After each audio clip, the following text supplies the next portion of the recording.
Earlier this year, Adobe made some pretty serious changes to Lightroom, which also saw the masking panel get changed a lot. And to be honest with you, I absolutely hated it. I was already pretty quick at navigating around the old Lightroom, and since nearly 50% of my Lightroom workflow is to do with masks, this changed everything. In saying that, now I've had quite a lot of time spent in the new version of Lightroom, and I've had a few months to come up with 5 new tips and tricks to do with masking in Lightroom, and believe me, these are gonna change the game. I use these every day, and they were really easy to find in the older version of Lightroom, or some of these features weren't even in the older version of Lightroom, and I'm really keen to share them with you in this video. So hopefully you can learn a thing or two and pick up some new skills to use inside of Lightroom.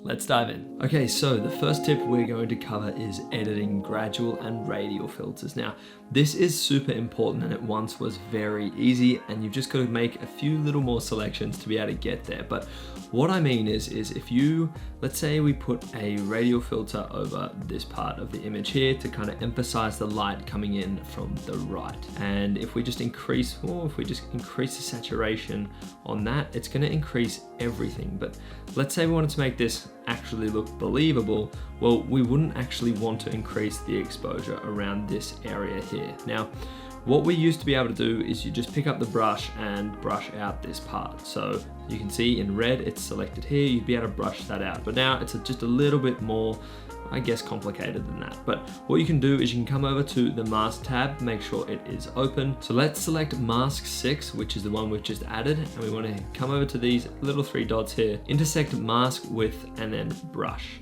Now what this is going to do is this is going to let us brush away or brush in some more spots. But the weird thing is here, if as you can see, we're on erase. I'm not sure if this is a bug, but if we're on erase, it's just gonna kind of let us add more to the mask, which is strange. I'm not sure why this happens, but what we need to do is we need to actually hit invert. So we're gonna hit brush again, hit invert, and now we can paint out the parts that we don't want in here. So we'd be able to get rid of this, just like that, and kind of make it look a little bit more believable. Now pressing O here, as you can see, come up on the mountain a little bit.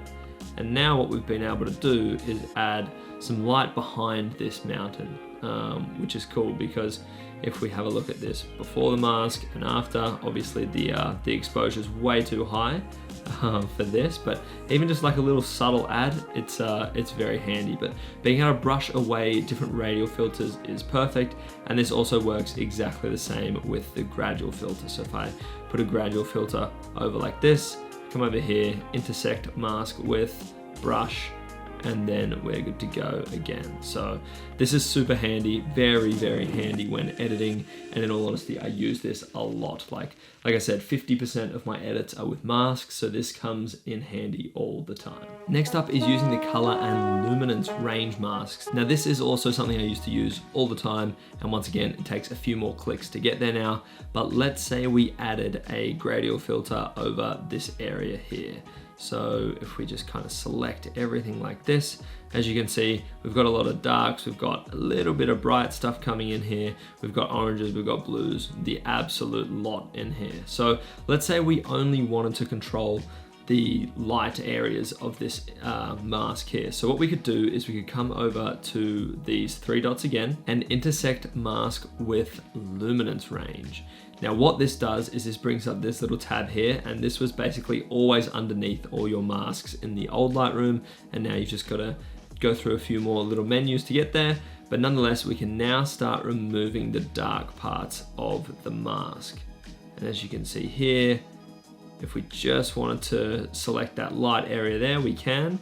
And if not, we can add just kind of like a little bit of a feather, and then we can still control how much of it we want to impact. So for example, we could increase the exposure here, decrease the exposure here, and it's only affecting the range, the light range in this area here. So if we made this bigger again, now we're affecting a whole bunch more of the image. Now, this is awesome. This is really, really handy, especially when it comes to high dynamic situations like this, or if you want to add or take away contrast. It's very, very interesting. But the other 50% of this is intersecting it with a color range. Now, this is also very useful because what you can do is, once again, you come to those 3 dots, intersect mask with color range, and then we can click on a color and it's only going to select that color. So we've kind of selected this orange area here, and now we can refine either way, so we can make it a little bit more lenient on how much color it lets in, or we can refine it by pulling it back. So once again, this is only going to affect that color. As you can see, we've got a little bit up there. And if we just wanted to increase that area, just make it a little bit brighter, but we didn't want it up here, we can then come back here, intersect mask with a brush, hit O, and there's a little bit selected up here.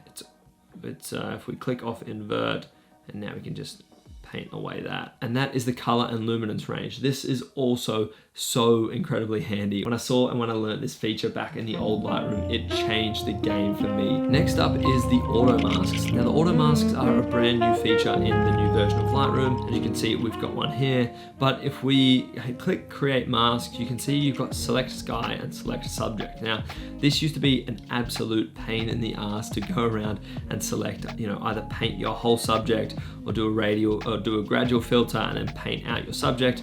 But now all you have to do is hit select subject.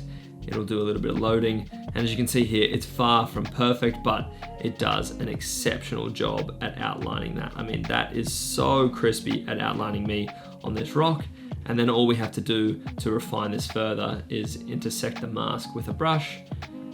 For some reason, click that invert button, and there we go. We can paint away all of this in here. And if we turn auto mask off, make sure we get all of it. And now we've just automatically selected myself, the subject, instantly, which is awesome. And this works, of course, with skies as well. So if we hit select sky, it's going to take some time. It's going to select the sky, and now we can just edit the sky. So we could blow this out.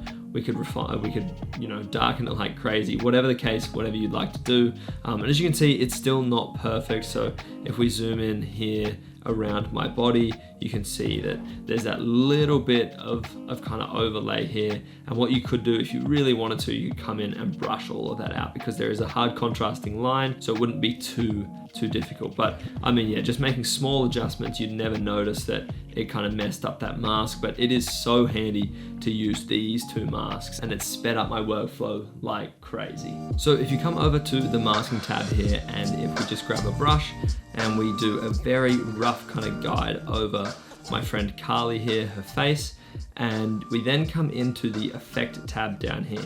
If we hit effect where it says custom, we're then given all of these presets we can choose from. Now, I'm not sure if you can add your own ones in here. I'm sure you can, but I use these kind of Adobe preset ones that they give you already. And I use Soften Skin Light and Iris Enhance like crazy. So Soften Skin Light just kind of decreases the clarity and texture a little bit, and that's it. It just softens up the skin just that little bit more. And I just come in here and add a little bit of temperature there.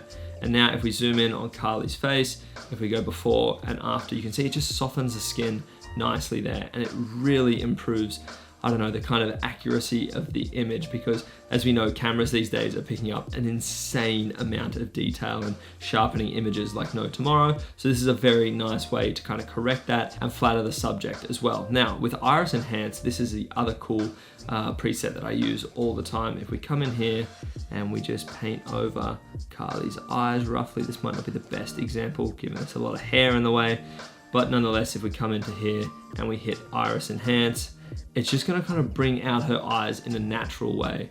And now going from before and after, this image just pops a little bit better, and those little presets are super handy. Now, these are not the only ones you can use. As you can see, there's a stack to choose from here, and these are so helpful when you're editing. And once again, it's just something that speeds up the workflow and gets you to your final result a lot quicker. So the fifth and final tip we're gonna cover is the auto masking feature. Now, this isn't the auto masks from before with the subject and sky. This is when you're using the brush. Now, if you've used the color and the luminance range and you still can't get Adobe to pick up what you're trying to select, and it might be really finicky like this beach here, and you're just not that accurate with the brush, this is going to help you. Basically, you want to come over here, turn auto mask on, and now what this is going to do is it's going to, I believe it uses contrast detection to kind of see where you're painting, and it will just automatically make sure you stay in those lines. And this is also a lifesaver. As you can see, I'm clearly not staying in the lines the whole time,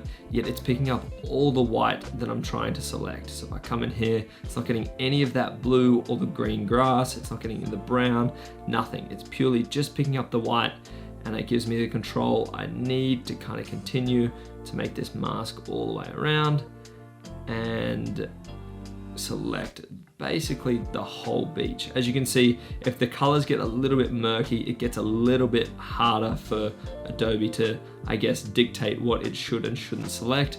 But for big bright situations like this beach here where it's got blue, white, brown, green, it's perfect. And then from there, obviously you can control things how you'd like to. So just increasing the exposure on that just a little bit kind of cleans up that image a little bit there. And the auto mask feature is great. And once again, it just speeds up that workflow. I know I've said that and I probably sound like a broken record at this stage, but it's true. And that's what these little tips and tricks and features that Lightroom adds into their software helps you do. You don't want to be spending an hour trying to select or go over, like trying to mask out a boat or just the sky because there's all these peaks and whatnot. So these features are so handy when it comes to editing, and these are the 5 I use all the time.